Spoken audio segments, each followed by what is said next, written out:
செயற்கை நுண்ணறிவு என்பது இனிவரும் காலத்தில் நடக்கும் ஒரு விஷயம் அல்ல, அது ஏற்கனவே நம் வாழ்க்கையின் ஒவ்வொரு நொடியிலும் கலந்துவிட்டது.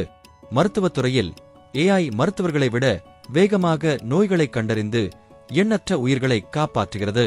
நிதித்துறையில் வங்கி பரிவர்த்தனைகளை கண்காணித்து மோசடிகள் நடப்பதற்கு முன்பே தடுத்து நிறுத்துகிறது. பொழுதுபோக்கு உலகில் தளங்கள் உங்கள் விருப்பத்திற்கு ஏற்ற படங்களையும் தொடர்களையும் பரிந்துரைக்கின்றன. மேலும் ChatGPT போன்ற AI கருவிகள் நம் கேள்விகளுக்கு உடனடியாக பதிலளித்து நம் அன்றாட வேலைகளை எளிதாக்குகின்றன.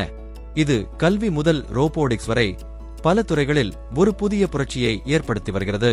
செயற்கை நுண்ணறிவு என்பது மனிதர்கள் செய்யும் வேலைகளை இயந்திரங்கள் செய்யும் திறன். ஒரு குழந்தையைப் போல நிறைய தகவல்களை பார்த்து கற்றுக்கொள்கிறது. உதாரணமாக, பல பூனை படங்களை காட்டினால் அது ஒரு பூனையை சரியாக அடையாளம் காணும். மனிதர்களைப் போலவே ஓவியங்கள், கவிதைகள் மற்றும் இசையை உருவாக்கும். மனிதர்களைப் போல உணர்ச்சிகள் இல்லை. இது சரி, எது தவறு என்று சிந்திக்கும் நெறிமுறை இல்லை. உண்மையான புதிய படைப்பாற்றல் இல்லை.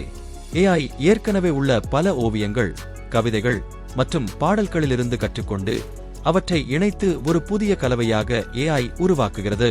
ஆனால் ஒரு மனிதன் உருவாக்கும் கலை அவனது சொந்த அனுபவங்கள், உணர்ச்சிகள், சிந்தனைகள் மற்றும் தனிப்பட்ட கற்பனையின் அடிப்படையில் உருவாகிறது. அதனால் AI ஒரு கருவி மட்டுமே. சலிப்பான வேலைகளை AI செய்ய மனிதர்கள் சிந்தித்து புதுமைகளை உருவாக்கலாம். ஆனால் எதிர்காலத்தில் இது இன்னும் பல மடங்கு வளர வாய்ப்புள்ளது. ஆர்டிபிஷியல் ஜெனரல் இன்டெலிஜென்ஸ் AGI இது ஒரு மனிதனைப் போலவே எல்லா வேலைகளையும் செய்யும் திறன் கொண்டது. அதாவது புதிய விஷயங்களை கற்றுக்கொள்வது, சிக்கல்களை தீர்ப்பது, திட்டமிடுவது என மனிதனின் அனைத்து திறன்களையும் இது கொண்டிருக்கும். தன்னைத்தானே மேம்படுத்திக் கொள்ளும் திறன் இருப்பதால் இதன் வளர்ச்சி மிக வேகமாக இருக்கும் என்று எதிர்பார்க்கப்படுகிறது.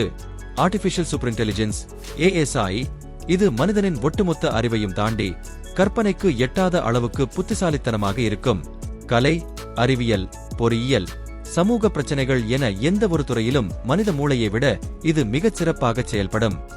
எதிர்காலத்தில் புதிய வேலைகளை உருவாக்கும். மருத்துவத்தில் துல்லியமான சிகிச்சை கிடைக்கும். தனிப்பட்ட தேவைகளுக்கு ஏற்ப கல்வி அமையும். சுற்றுச்சூழலை சரிசெய்ய உதவும். நம் வீடுகளும் நகரங்களும் ஸ்மார்ட் தொழில்நுட்பத்தால் இயங்கும்.